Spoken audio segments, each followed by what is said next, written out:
Hai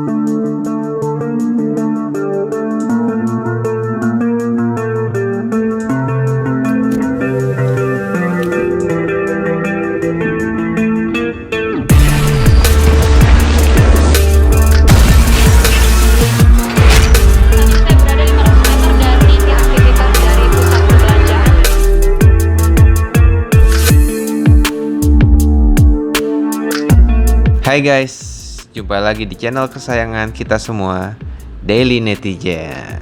Thank you banget ya buat kalian yang udah pada support sampai sekarang. Gue doakan semoga kalian selalu dalam keadaan sehat dan dilimpahkan rezekinya. Indonesia rentan mendapatkan teror dari berbagai macam pihak yang tentunya ingin memecah belah negara Republik Indonesia. Teror demi teror kerap kali terjadi di bumi Indonesia ini.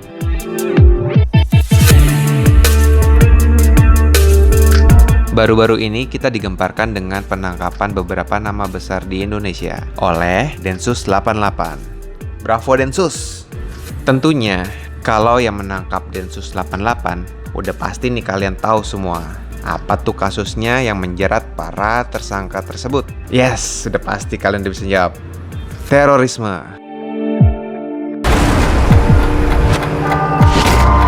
Kemarin dihebohkan penangkapan oleh Densus 88. Siapa yang ditangkap? Pasti kalian tuh kemarin pada kaget karena yang ditangkap itu adalah pemuka atau tokoh besar agama di Indonesia, guys. Memang sangat mengejutkan oleh kebanyakan orang, apalagi pendukungnya. Tapi nih guys, terlepas dari apapun agamanya, apabila seseorang terindikasi atau memiliki bukti yang kuat kalau orang tersebut berafiliasi dengan kelompok teroris internasional, ya itu sih memang udah pantas untuk ditangkap. Banyak pertanyaan-pertanyaan, kenapa harus beliau? Itu pasti akan jadi suatu pertanyaan oleh kebanyakan orang. Ada yang tetap ngebela mati-matian, ada yang denial, macam-macam lah.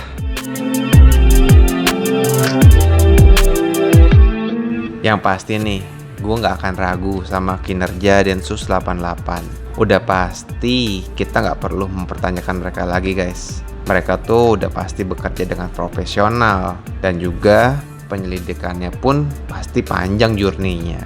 Nggak sesimpel yang kita lihat di layar kaca atau di media-media sosial.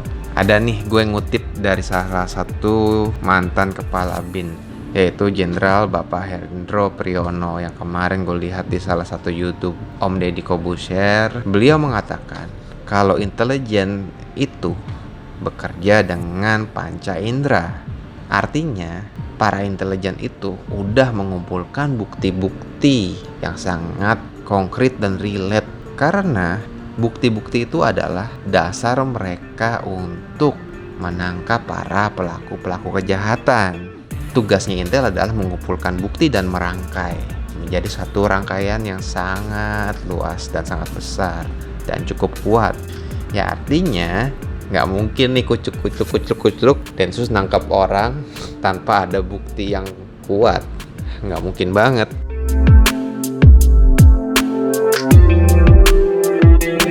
Lalu nih guys, kalau kita flashback jauh ke belakang guys, terorisme di Indonesia dimulai dari tahun 2000-an nih, yang dimana itu pertama kali kejadian itu pada tahun 2000 yang dibom itu di depan kedubes Filipina, lalu diikuti dengan serangan-serangan lainnya nih guys. Seperti yang paling mematikan, salah satunya nih di tahun 2000 itu adalah bom di depan Bursa Efek Jakarta, lalu bom malam Natal tahun 2000. Wah, itu bikin kaget sih.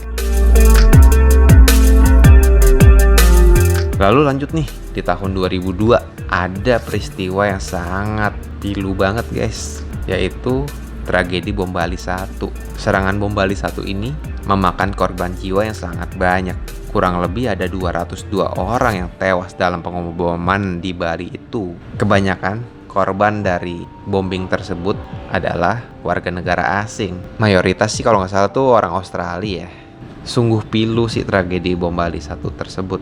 Ketakutan seluruh orang di Indonesia tampak jelas. Bahkan warga dunia pun jadi takut untuk berkunjung ke Indonesia.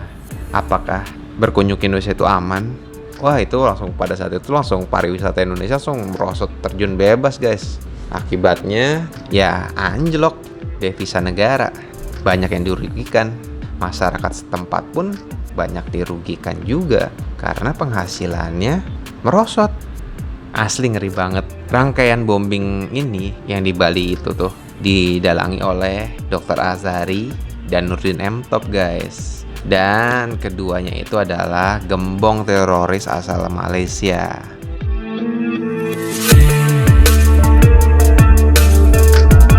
Lalu nih guys, kita lanjut ke tahun 2004. Jakarta kembali diteror oleh serangan bom, di mana teroris tersebut meledakkan bom tepat di depan kedubes Australia di Jalan Rasuna Said, Jakarta Selatan. Kejadian tersebut menewaskan sebanyak 5 orang. Salah satunya adalah anggota kepolisian. Lalu kita lanjut ke tahun 2005. Bali kembali dihajar oleh serangan teroris yang menyebabkan 22 orang tewas dalam kejadian bombing tersebut. Wah, gila guys, setiap tahun kita dibom ya. Wah, ngeri banget ini sih. Ada beberapa rangkaian serangan bom lagi yang terjadi di Indonesia. Banyak lah, pokoknya sampai yang terakhir kemarin tuh yang di Kampung Melayu juga ada. Wah, macam-macam lah serangan-serangan bom yang baru-baru ini terjadi pun juga ada. Ya kalau kita hitung-hitung udah banyak banget serangan bom di Indonesia. Kalau gue boleh jujur nih guys, hal ini sangat meresahkan buat gue dan warga Indonesia. Yang dimana nih guys, sebenarnya tuh kita udah terkenal memiliki budaya yang beraneka ragam.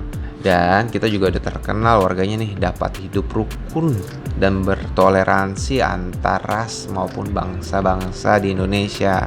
Tapi ada aja kelompok-kelompok yang ingin mengacaukan tersebut. Hal ini nggak bisa kita biarkan aja guys. Jangan sampai bibit-bibit teroris itu berkembang biak dengan enaknya di Indonesia. Kita harus bersatu untuk menumpas para teroris tersebut. Cara gimana? Ya, kita harus dukung TNI dan Polri untuk menangkap para aktor intelektual dari teroris tersebut dan juga menangkap bibit-bibit dari calon teroris di Indonesia.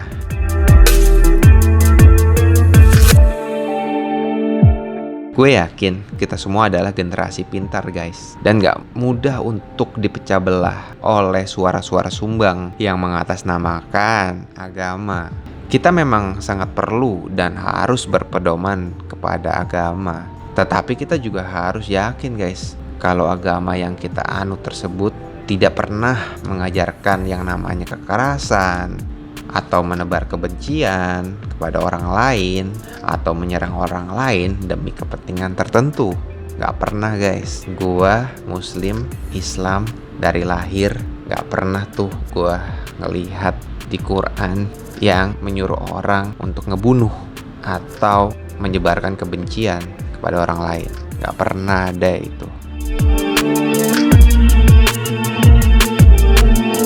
Cukup sudah guys, kita jangan pernah ngebelain orang yang jelas-jelas sudah salah.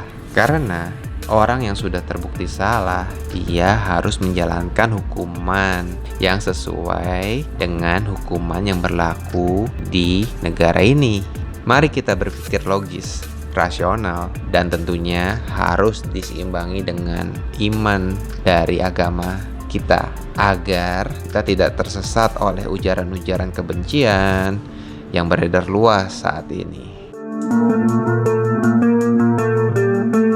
Yuk guys, kita pasti bisa. Kita harus bisa ngejaga Indonesia. Kita harus bisa ngebuat Indonesia jadi negara yang sangat maju. Kita harus bisa menjaga toleransi antar umat beragama. Kita harus bisa hidup rukun dengan sesama.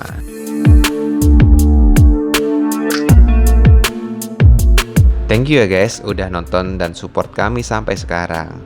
Oh iya, buat kalian yang belum pada subscribe, yuk di subscribe nih channel keren ini, biar kami bisa terus berkembang dan bisa terus bercerita kepada kalian. Assalamualaikum warahmatullahi wabarakatuh.